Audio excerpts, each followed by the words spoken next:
하나님, 주님의 날 이른 새벽을 깨워 예배하게 하심에 감사를 드립니다. 마음을 다하여 정성을 다하여 예배하는 주님의 자녀들을 하나님 친히 찾아가 주시고 위로하여 주시고 살아갈 힘을 주옵소서. 믿음이 있다고 말하지만 때론 육신이 약하여서 연약하여서 현실의 장벽 아래 주저앉아 무엇이라 기도할지도 모를 때가 있습니다. 성령 하나님, 우리를 불쌍히 여기시고 우리를 위해 말할 수 없는 탄식으로 친히 간구하여 주옵소서. 오늘도 우리와 함께 하실 하나님을 기대하며 우리를 구원하신 예수님의 이름으로 기도합니다. 아멘. 찬송가 85장 함께 찬송하시겠습니다.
오늘 우리에게 주신 하나님 말씀은 히브리서 2장 10절부터 18절까지의 말씀입니다.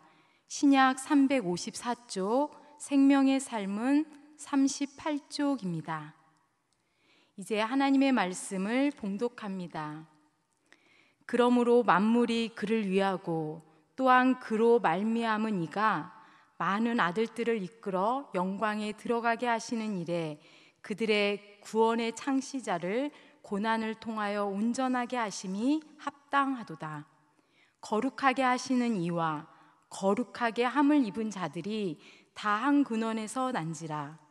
그러므로 형제라 부르시기를 부끄러워하지 아니하시고 이르시되 내가 주의 이름을 내 형제들에게 선포하고 내가 주를 교회 중에서 찬송하리라 하셨으며 또 다시 내가 그를 의지하리라 하시고 또 다시 볼지어다 나와 및 하나님께서 내게 주신 자녀라 하셨으니 자녀들은 혈과 육에 속하였음에 그도 또한 같은 모양으로 혈과 육을 함께 지니심은 죽음을 통하여 죽음의 세력을 잡은 자 곧 마귀를 멸하시며 또 죽기를 무서워함으로 한평생 매여 종노릇하는 모든 자들을 놓아주려 하심이니 이는 확실히 천사들을 붙들어 주려 하심이 아니요 오직 아브라함의 자손을 붙들어 주려 하심이라.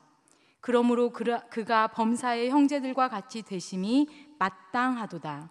이는 하나님의 일에 자비하고 신실한 대제사장이 되어 백성의 죄를 속량하려 하심이라. 그가 시험을 받아 고난을 당하셨은즉 시험 받는 자들을 능히 도우실 수 있느니라. 이 말씀은 살아계신 하나님의 말씀입니다. 주일 새벽 이른 새벽에 예배하러 나오신 우리 성도님들을 환영하고 축복합니다. 오늘 본문은 히브리서 2장 10절부터 18절까지의 말씀입니다. 사실 히브리서는 누가 썼는지 그 저자에 대해서는 여전히 확실히 알지 못합니다. 하지만 분명히 알 수 있는 한 가지는 있죠. 왜 히브리서를 썼는지. 그 이유는 한마디로 예수님은 어떤 분이신지 설명하기 위함입니다. 당시 그리스도교, 기독교로 개종한 유대인들은 조상 대대로 믿었던 어쩌면 친정 종교와도 같은 유대교로부터 기독교 신앙을 버리도록 부인하도록 압력과 박해를 받았습니다. 어찌 보면 유대교인들 입장에서는 기독교로 개종한 유대인들이 종교적 변절자라고 생각하지 않았겠습니까? 박해와 회유, 이런 외부적인 상황들은 차치하더라도 사실 유대인 기독교인들은 스스로 회귀 본능으로, 잘 아시죠? 고향으로 돌아가고 싶은 이런 회귀 본능에 심각한 고민을 하고 있었습니다. 조상 대대로 믿었던 유대교, 그래서 너무나도 익숙한 그들의 의식과 옛 사고방식으로 돌아가고 싶은 유혹을 받았습니다. 그래서 다시 유대교로 복귀할까 고민하였습니다. 그렇기 때문에 믿음이 흔들리고 예수님보다 더 나은 것이 있는 것 같은 그런 사상들에 기웃거리게 되었습니다. 이러한 이유로 히브리 기자는 예수님은 누구신지 설명하며 히브리서를 썼습니다. 그 유대인들에게 익숙한 믿음의 선배인 모세, 여호수아, 다윗 등 그 어떤 그 유대 지도자들보다 예수님은 위대하신 분이다. 뿐만 아니라 천사보다 훨씬 크고 우월하신 분이다 라고 이야기하고 있습니다. 사실 여러분, 천사, 헬라어로 앙겔로스, 영어로 엔젤, 이 단어는요 본디 메신저라는 의미가 있습니다. 즉 하나님의 심부름꾼, 하나님의 봉사자라는 의미이죠. 그런 천사보다 창조자이시고 구원자이신 예수님이 어찌 비교가 되겠습니까? 하지만 유대인들은 이런 질문을 가지고 있었습니다. 그런 하나님의 아들 예수님이 왜 하필 인간의 모습으로 오셔서 고난을 받으셔야 했을까? 이런 질문에 대해 오늘 본문은 예수님은 누구인지에 대해 설명하고 있습니다. 바라기는 오늘 말씀을 통해서 예수님을 아는 지식이 깊어짐으로써 히브리서 기자의 마음이 그렇듯이 우리의 믿음의 뿌리도 흔들림 없이 내리시길 주님의 이름으로 축복합니다. 자, 오늘 본문 10절 말씀을 제가 새 번역으로 다시 한번 읽어드리겠습니다. 하나님께서는 만물을 창조하시고 만물을 보존하시는 분이십니다. 그러므로 하나님께서 많은 자녀를 영광에 이끌어 들이실 때에 그들의 구원의 창시자를 고난으로써 완전하게 하신다는 것은 당연한 일입니다. 오늘 10절 말씀을 통해서 예수님은 누구신가? 예수님은 즉 우리들을 하나님 나라의 백성으로서 회복해 하시기 위해 오신 우리의 구원자라고 이야기하고 있습니다. 하나님께서는 만물을 창조하시고 보존하시는 분이십니다. 그렇죠? 그리고 나서 하나님께서는 그분이 창조하신 모든 세상을 인간을 통해 다스리라고 명령하셨습니다. 생육하고 번성하라, 땅에 충만하라, 땅을 정복하고 다스리라 명령하셨습니다. 이렇게 우리에게 이런 세상을 보존케 하신 이유는 인간이 위대해서가 아닙니다. 단지 하나님께서는 자신이 창조하신 모든 창조물이 하나님 보시기에 아름다웠던 It's good, 아름답고 선한 그 방식대로, 질서대로 보존되기를 바라셨기 때문에 인간들에게 이런 명령을 하셨습니다. 하지만 인간은 죄를 짓고 하나님의 명령을 수행할 그런 힘도 없고, 그러기는커녕 하나님과의 관계가 깨지고 죽을 수밖에 없는 죄인이 되었습니다.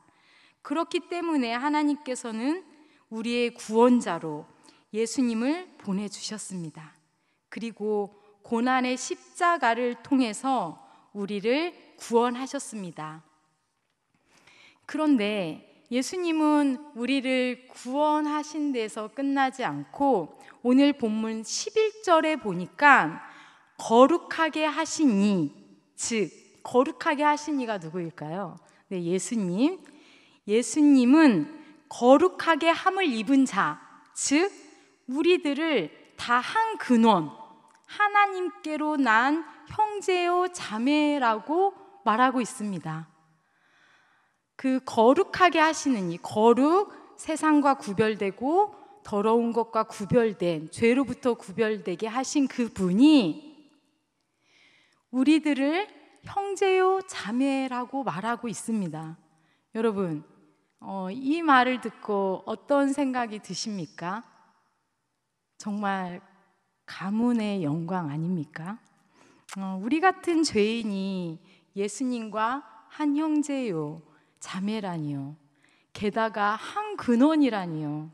이 모든 은혜가 예수님이 우리를 구원하셔서 우리를 값없이 하나님의 자녀로 삼아 주신 것이기 때문에 이런 우리가 영광을 누리게 되는 것인 줄로 믿으시기 바랍니다. 우리들은 감히 흉악범, 죄수, 하물며 노숙자들에게 와, 내 형제여, 내 자매여 라고 말하지 않습니다. 레벨이 급이 낮다고 생각되는 사람들을 향해 결코 내 형제라고, 내 자매라고 부르지 않습니다. 어쩌면 내 곁에 와서 아는 척이라도 할까봐 꺼려지게 되는 거죠. 하지만 예수님은 다르셨습니다. 죄인 중에 괴수인 우리들을 형제요 자매라고 불러주시며 그렇게 된 거에 대해서 부끄러워하지 않으셨습니다. 그러면서 바로 12절과 13절 말씀을 통해서 예수님은 그 유대인들이 익숙하게 잘 알고 있는 구약 성경을 통해서 예수님이 구약부터 우리를 형제요 자매요라고 말씀하신 것을 뒷받침하고 있습니다. 12절 13절 말씀은 시편 22편 22절과 이사야 8장 18절 17절 말씀에 나옵니다. 예수님은 누구신가? 두 번째는 예수님은 우리를 죽음의 두려움에서 해방시켜 주시는 분이십니다. 15절 말씀에 보면 죽기를 무서워함으로 한평생 매어 종로로 타는 모든 자들을 놓아주려 하심이니 라고 나와 있습니다. 오늘 본문을 묵상하면서 이런 생각이 들대요. 인간만큼 죽음 앞에서 나약한 존재가 있을까? 누구나 예외 없이 막연한 죽음 앞에서 두려움이 있습니다. 죽음이 두렵기 때문에 이렇게 어르신들, 젊은 사람들도 그렇지만 마지막 소원이 무엇이냐고 물어보면 그냥 99세까지 팔팔하게 살다가 하루 이틀 아프고 자는 듯이 죽는 게 소원이라고 말합니다. 하지만 예수님은 죽기를 무서워함으로 한평생 종노릇하는 모든 우리들을 놓아주려고 사람들과 똑같이 혈과 육을 가지시고 이 땅에 오셨습니다. 그리고 육체의 죽음을 몸소 당하시고 죽음의 세력 앞에서 당당히 죽으셨습니다. 그 모진 고통과 수치를 당하시고 죽으셨습니다. 여러분, 절망스럽습니까? 하지만 기뻐하십시오. 예수님께서는 사망 권세 이기시고 부활하셨습니다. 할렐루야. 사랑하는 성도 여러분, 예수님은 죽음으로 끝이 난 것이 아니라 죽음으로 죽음을 이기셨습니다. 예수님은 친히 우리와 같이 되셔서 죽음을 이기시고 부활하셔서 성도들에게 부활의 소망을 주셨습니다. 일생 동안 죽음의 종으로 지배받던 우리들에게 마귀의 권세를 무력화시켜 주셨습니다. 여러분, 잠시 이렇게 눈을 감아 보실래요? 눈을 감고 우리가 만약에 죽었어요. 그리고 눈을 탁 떴는데 여기가 하나님 나라예요. 그래도 죽음이 두렵습니까? 예수님은 분명히 말씀을 통해서 이렇게 선포하셨습니다. 요한복음 11장 25절부터 26절까지의 말씀입니다. 예수께서 이르시되 나는 부활이요 생명이니 나를 믿는 자는 죽어도 살겠고 무릇 살아서 믿는 자는 영원히 죽지 아니하리니 이것을 내가 믿느냐? 믿습니까? 아멘. 그렇습니다. 예수님은 부활이요 생명이십니다. 그렇기 때문에 우리는 죽어도 살겠고 살아서 믿는 자는 영원히 죽지 않습니다. 세상 사람들은 모르는, 아니 알아도 믿기지 않는 이 죽음에 대한 비밀과 소망이 우리에게는 있습니다. 여러분, 진정한 그리스도인은 죽음을 이기는 부활의 소망을 간직하고 있습니다. 그렇기 때문에 죽음이 두렵지 않습니다. 죽어도 살겠고 이 믿음 지켜나가며 주님의 이름으로 부활의 소망을 가지시길 축복합니다. 세 번째로 예수님은 백성의 죄를 속량하시는 자비하고 신실한 대제사장이십니다. 그분은 시험을 당하는 우리를 도우시기 위해 이 땅에 오셨습니다. 마지막 17절, 18절 말씀을 함께 읽으실까요? 그러므로 그가 범사의 형제들과 같이 되심이 마땅하도다. 이는 하나님의 일에 자비하고 신실한 대제사장이 되어 백성의 죄를 속량하려 하심이라. 그가 시험을 받아 고난을 당하셨은즉 시험 받는 자들을 능히 도울 수 있느니라. 아멘. 구약 시대의 대제사장은 하나님과 인간의 중재자로 그 백성들의 죄를 사하기 위해 1년에 한 번 대속죄일에 지성소로 들어가서 모든 백성의 죄를 대속하는 의식을 치루었습니다. 하지만 예수님은 스스로 화목제물이 되셔서 자신을 들이심으로 인해 우리의 죄를 속량해 주셨다라고 말씀하고 있습니다. 사랑하는 성도 여러분, 여기서 속량이라는 뜻은 노예나 포로를 대가를 주고 사서 그들을 자유롭게 하는 것을 의미합니다. 즉, 예수님은 대제사장으로서 죄에 대해 매여 있고 묶여 있는 우리들을 자신의 목숨을 대가로 우리들을 자유케 하시고 죄에 대해 해방시켜 주셨습니다. 그리고 18절 말씀에 그렇게 우리의 죄에 대해서 해방시켜주고 속량해 주셨을 뿐만 아니라 스스로 시험받고 고난을 당하시면서 시험 받는 우리들을 도와주신다라고 나옵니다. 왜 하나님의 아들이 굳이 이런 시험과 고난을 받으셨을까요? 그냥 영적인 존재로 딱 나오셔서 고난 빡, 시험 빡 이렇게 해주시면 좋았을 텐데, 사랑하는 성도 여러분, 우리가 경험하지 않은 거에 대해서는 공감할 수도 없고 그 일에 대해서 쉽게 이야기할 수도 없습니다. 제가 아이를 둘 낳아보니까요, 출산한 자만이 그 산모의 진통, 출산의 고통을 알게 되는 거죠. 보통 여자들은 아이를 낳고 양육을 해봐야 비로소 철이 든다고 이야기를 합니다. 힘들게 자녀를 낳아보고 밤잠 설치며 아이들을 양육해봐야, 아, 우리 엄마가 이렇게 나를 이렇게 아프게 낳으셨구나, 나를 이렇게 힘들게 키우셨구나, 그때서야 아는 거죠.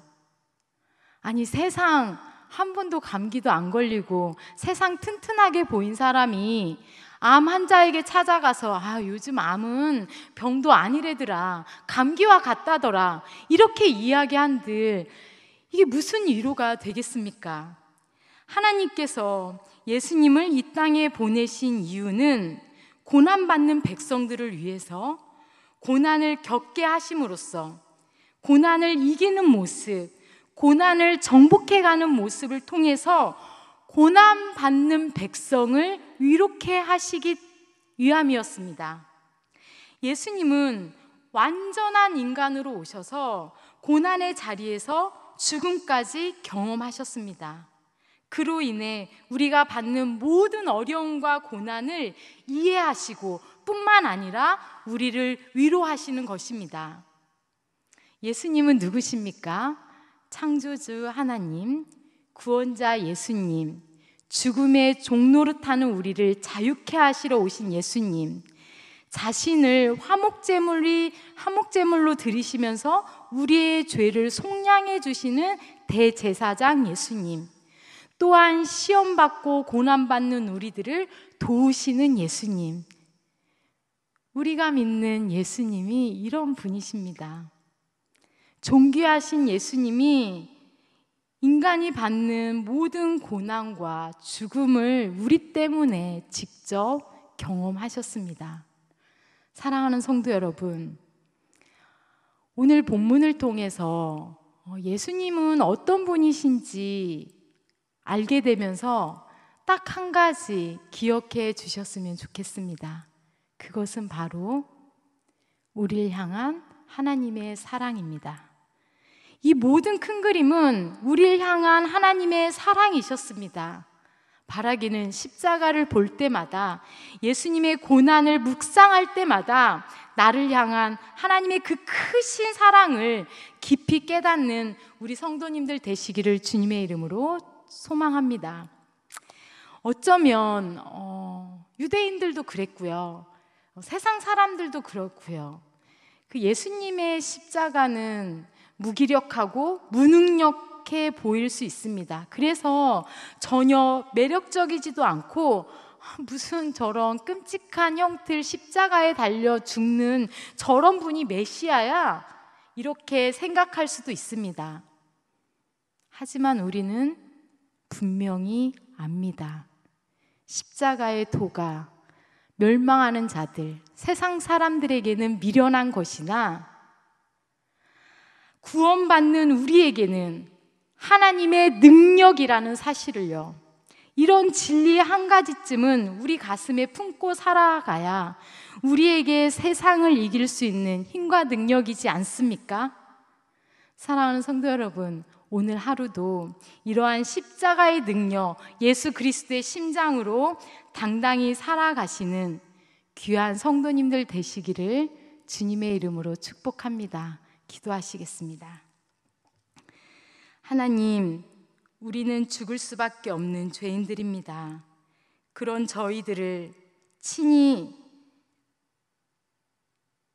사람의 몸을 입고 화목제물이 되셔서 우리의 죄를 속량해 주시니 감사합니다. 그 은혜의 빚진 자로서 말씀으로 살아내고 깨어 기도함으로 더 이상 죄의 종로로 타지 않게 하시고, 하나님의 자녀로서 예수 그리스도의 형제요 자매로 거룩하고 구별된 삶을 살아가게 하옵소서. 예수님을 아는 지식이 저희들의 믿음을 굳건하게 하며 흔들리지 않는 신앙의 여정을 걷는 뿌리가 되게 하옵소서. 사랑하는 우리 원로 목사님 건강 지켜주시고 이 시대의 영적인 지도자로 하나님 귀하게 사용하여 주시옵소서.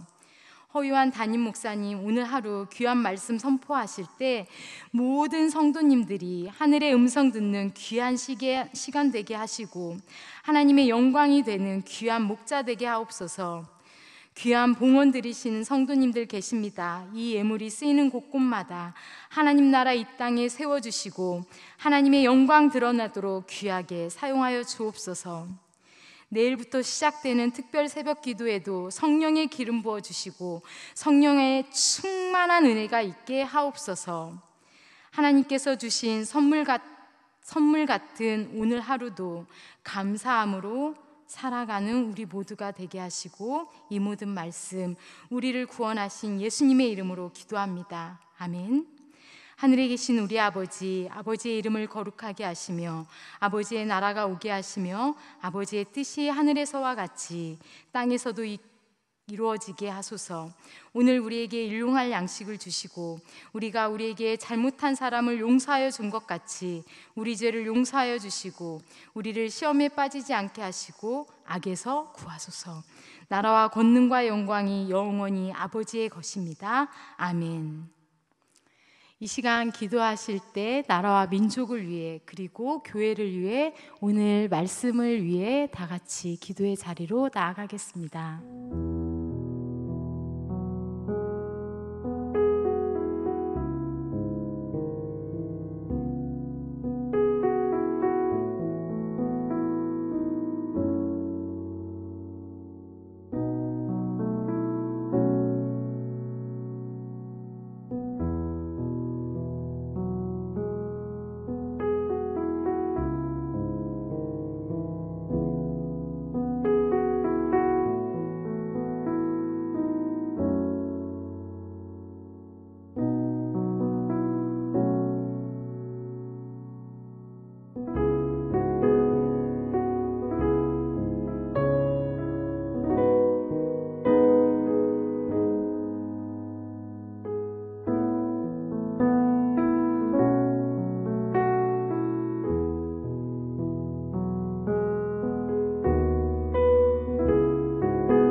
요